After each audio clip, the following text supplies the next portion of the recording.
Hello, I'm Pastor Chris Burish of Good Shepherd Lutheran Church here in Palos Heights.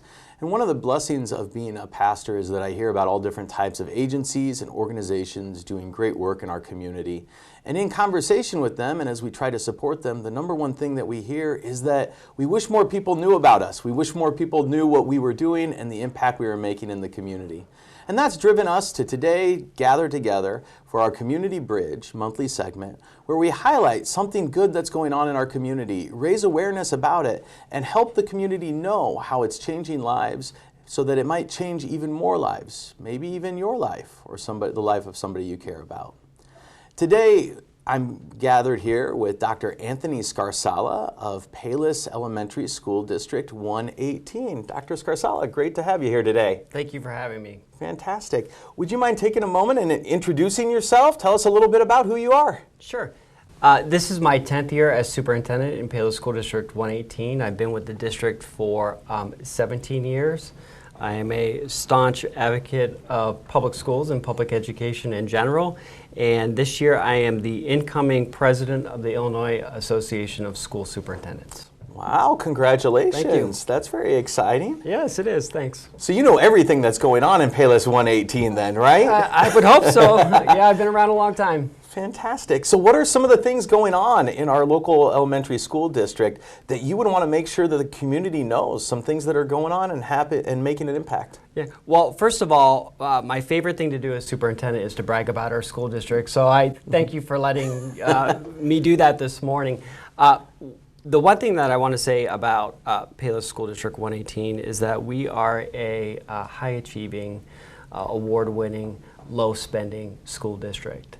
I couldn't be more proud of how our students have been performing, particularly post-pandemic. If you look at our state assessments from last year, our students are performing at the 97th percentile in reading, the 93rd percentile in math. We're in the 97th percentile of students that are passing Algebra 1 before high school, and the 93rd percentile in science. All three of our schools have been recognized for excellence. Palos East, right here in Palos Heights, and Palos South Middle School have been recognized by the State Board of Education as exemplary schools, meaning they're in the top 10% of all schools in the state. And Palos West was named just last year a national Blue Ribbon School by the U.S. Department of Education. So we have a fantastic school district, and I may be a little biased, but I think the best school district here in the south suburbs. Well, congratulations. That's quite an achievement of awards. And I will say, full disclosure, I'm thrilled that my kids are in that school district. We're thrilled to have them. Yeah. So now we hear a lot about how the schools impact the lives of these young people. And as we draw back on our history, we always recognize how elementary school and middle school played an impact in us growing up. But what about for the greater community? What about for individuals that don't have a child or a grandchild that are directly in the school district currently? What type of difference does a strong school district make for the greater community? You know, I always make the argument that the link between strong schools and strong communities cannot be broken. They work together in tandem. So what you'll notice is those school districts that are high performing are ones that parents seek out. So when people are looking to buy a home in the south suburbs and they have children, almost always when they're surveyed, the number one thing that they say they're looking for is high quality schools. And we certainly have that in Palos 118.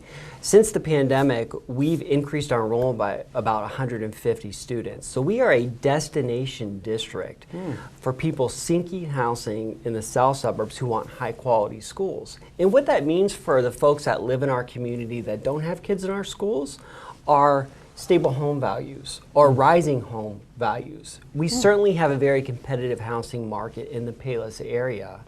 And a lot of that is because when people are looking for those high quality schools, they want to move into our school district. And we want them to move into our school district. So if you don't have kids in our schools, and you may be thinking about selling your home, we want you to get the best price for it. And the reason we want that is because we also want to attract young families to the area.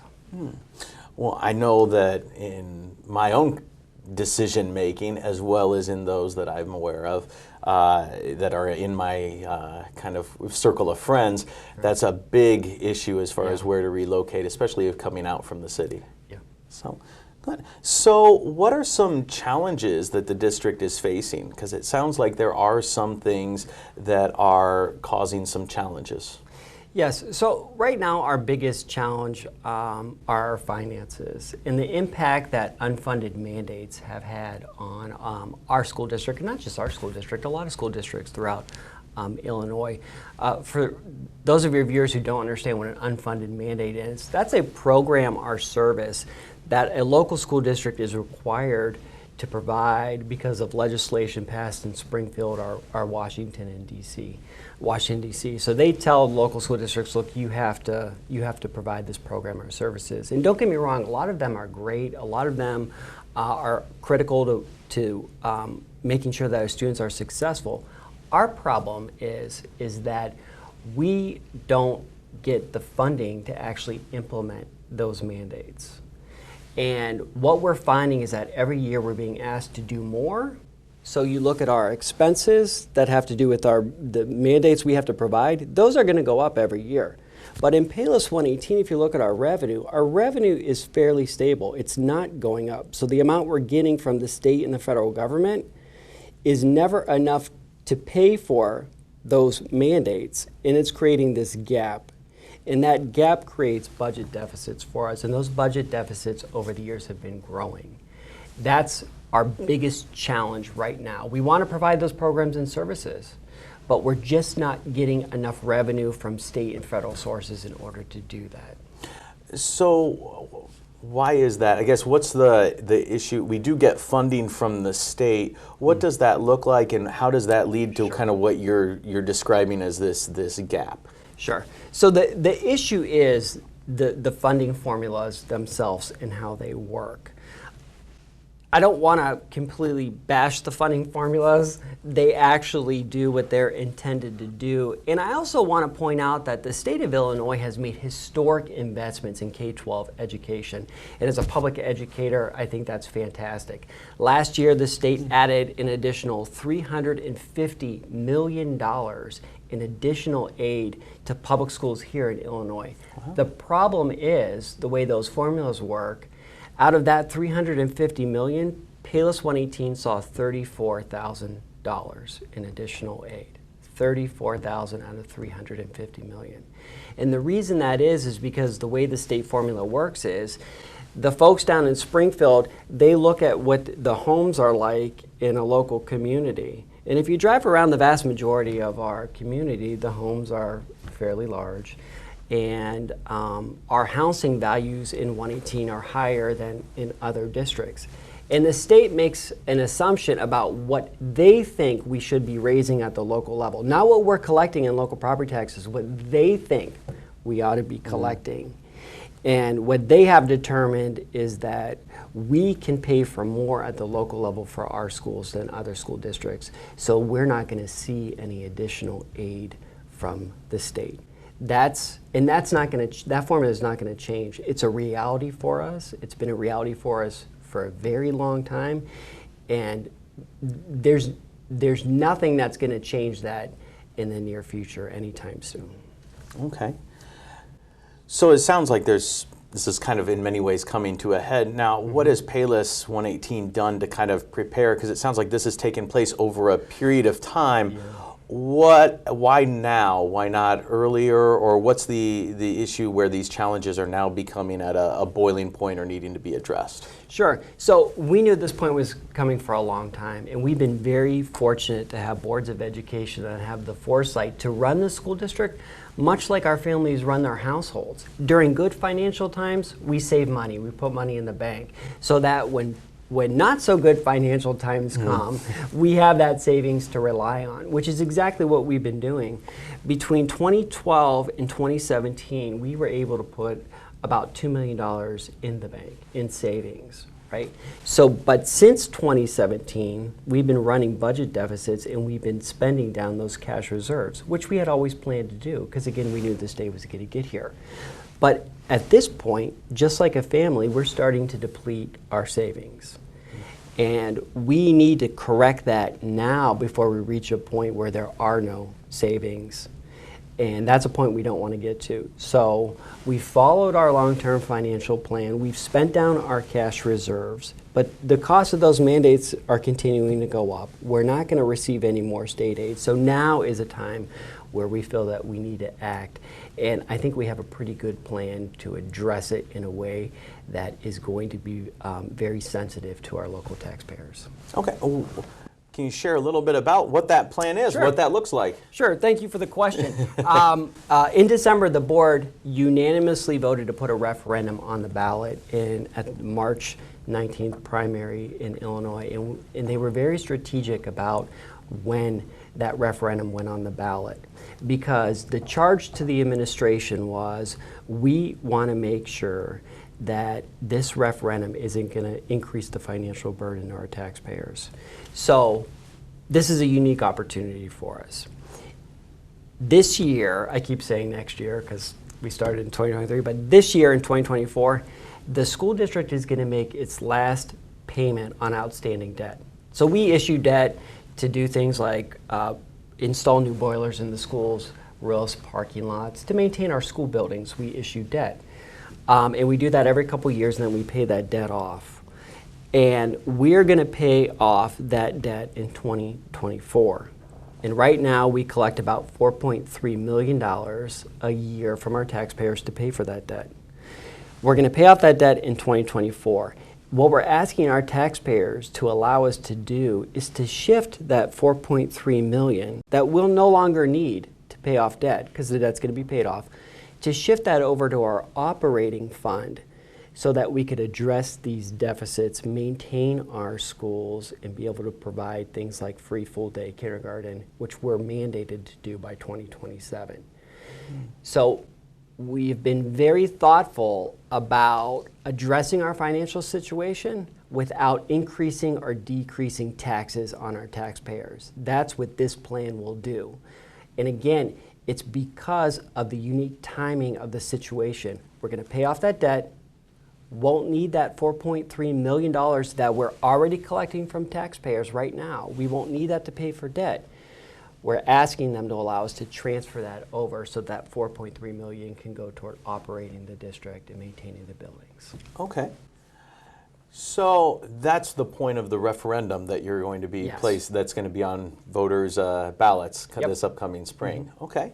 What are some myths or some things that you're hearing about this plan of action, this referendum, that would be helpful to address right now? Sure. First and foremost, the myth that if I don't have kids in our schools, it doesn't affect me. Well, we just talked about that a little bit earlier. Payless 118 is a destination district for families seeking high-quality education here in the south suburbs. But they have a lot of options in the south suburbs. We have a lot of wonderful elementary school districts in this area. I happen to think we're the best. I think all of the numbers show that we are one of the best, and we want to continue to attract families here. But certainly they could go to a school district like Lamont 113, that's our neighbors over to the west. They just passed a referendum about a year ago to make sure that they can keep the high quality services they have in Lamont. Western Springs, they just passed a referendum not too long ago to make sure they can retain those high quality services. Orland 135, there's a lot of good school districts in this area. And if we can retain the high quality that we can provide at a low cost, by the way, for our taxpayers, and continue to recruit families, it's going to keep the housing market competitive here. If we can't do that, maybe families don't elect to move here. And that is going to have an impact on the housing market, which would affect everybody who lives in the school district, in the communities that we serve. So that's number one, that it's not going to affect me. Number two, and I've heard this over the course of the last couple of weeks since the board announced the referendum, is that, well, if the school district pays off the debt and they don't need the $4.35 million anymore to pay for the debt because the debt's going to be paid off, then if I vote no on the referendum, my taxes are going to go down.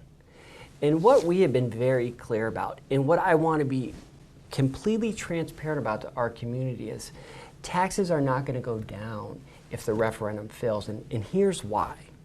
We have this budget deficit that's not going away. We know the cavalry's not coming to help from Springfield or Washington, D.C. We're just not going to get more money from the state or the federal government. So we're highly reliant on local taxes in order to correct the financial situation that we're in. So if the referendum doesn't pass, we will become even more reliant on issuing debt. We won't be debt-free in 2024 because we'll have to issue new debt. And instead of that debt just going to maintain our schools, now it's going to go for things like putting gas in our school buses and making sure that the lights are on in the morning in the classrooms, for operating expenses, which has never been the case in the 20 years that I've been at the district. And we just don't want to get to that point. So it sounds like what you're saying is that the expenses are there. It's just a matter of whether we address it now or the school district accrues debt and then has to address it later on, paying not only for, out of savings, but also paying interest on the debt that it would have accrued. Absolutely. Okay. And if we have to issue new debt, it's going to be at a higher interest rate than it was when we had to issue debt in the past. Now, maybe those rates come down, but that's not a certainty. So it'll, in the long run, end up costing our taxpayers more because issuing that debt is going to cost more, the interest on that debt.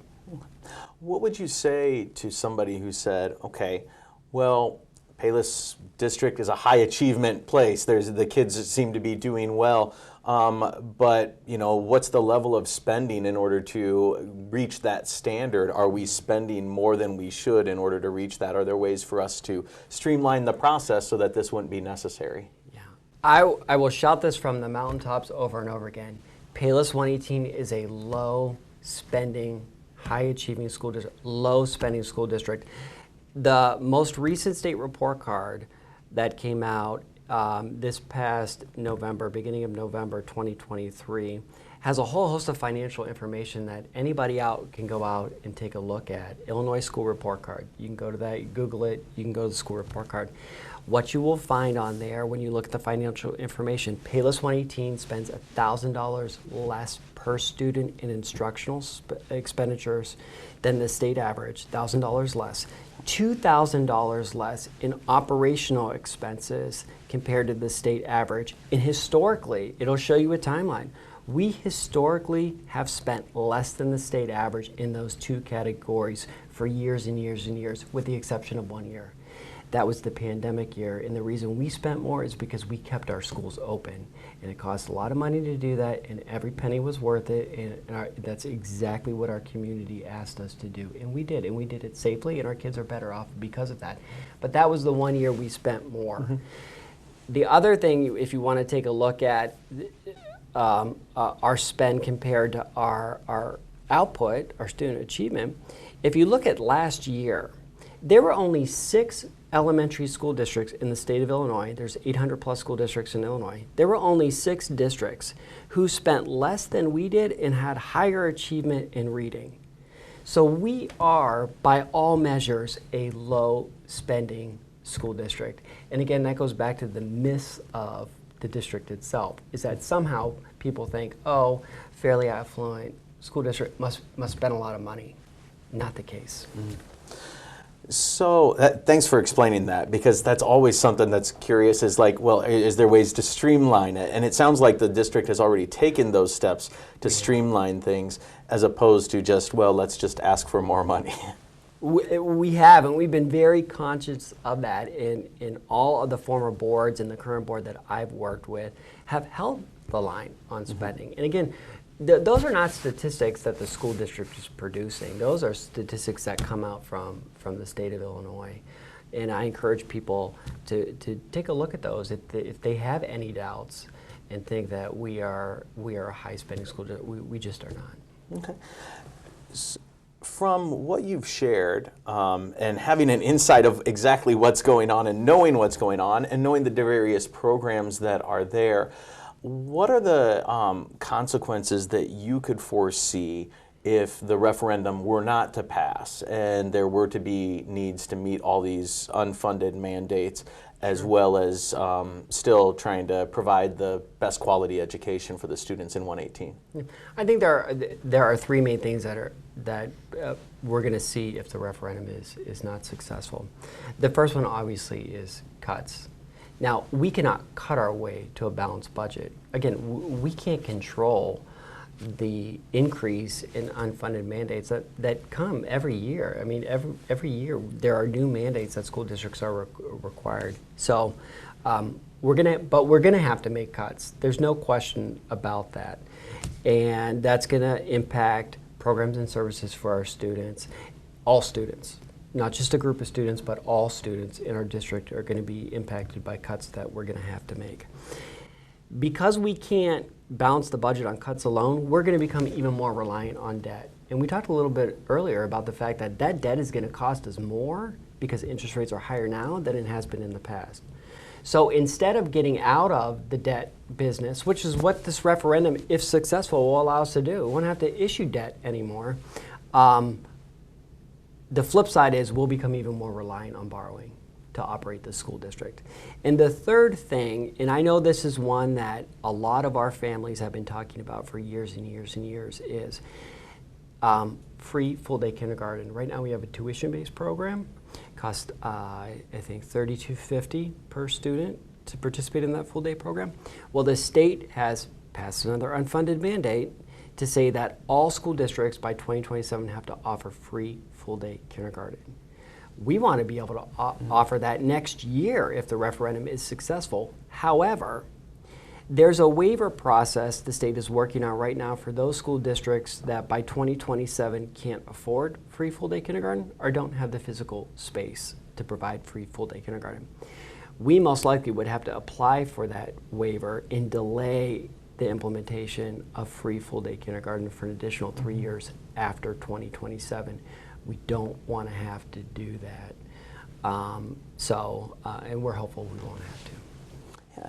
Thanks for explaining. I think it's neat the way that you tied in how an example of the unfunded mandate is the full-day kindergarten 100%. That's being required in 27. So this is an example of something that is being said you need to take care of, but there's not any additional funding for it. Absolutely. And as a parent, I know that when we were looking at moving into the district, whether kindergarten was full day or part day, and whether it was tuition based was certainly a consideration. So again, tying back to what you were talking about of attracting people or being a destination school district.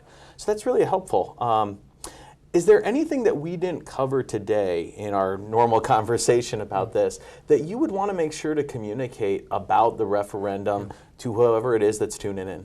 Sure. The most important thing for us is to make sure that prior to our voters going to the polls on March 19th is that they have information. I mean, that's why I'm thankful for the opportunity today to come and speak with you. But we want to make sure that every voter in our school district has enough information to be comfortable going in and making an educated decision on whether or not to support the referendum. So I would ask for your viewers, if they want to learn more, to please go to our website at www.payless118.org. And we have a referendum webpage up that provides a whole host of information, things about unfunded mandates, things to demonstrate how the district is low spending, obviously some of the accolades, the things that we've been able to achieve, but really breaks down the nuts and bolts. And there's a really good video on there that helps to explain this tax shift that is what we're proposing in the referendum. It's a brief video, it's less than 2 minutes. It breaks it down into buckets and things that people can really understand, because school finance is very complex. But this video really describes, in layman's terms, what we're asking our voters to do. And I would just urge all of our residents, all of the voters, please go to that website, read that information, and call us or email us if you have questions, because we're here to answer them. Fantastic. What's the email address and the phone number that people would use to contact the district if they don't have access to the internet or if they're not too savvy about going on and navigating the web pages? Listen, Fortunately, it's a pretty easy email address. It's questions@payless118.org. Okay. And they could always call the main number at the district, 448-4800, if they want to reach somebody. If they want to talk to me, dial that number. More than happy to sit down and discuss this with anybody. And that's really the priority that we put for the next couple of weeks, is we want to make sure that we are available and that people have their questions answered and they have the information that they feel they need in order to make that decision about whether or not to vote yes or no. Fantastic. Well, thank you so much for taking the time to, share Thank what's you for going having on me. with Payless 118 and the things that it's doing to impact the community in good ways, and also to share a little bit of information of what the voters are going to see when they go to the polls on March 19th. So, Great. thank you so much for your time. Thank you for having me. And thank you for tuning in this month as we look at the way in which good things are taking place all around Payless Heights. Until next time, God bless.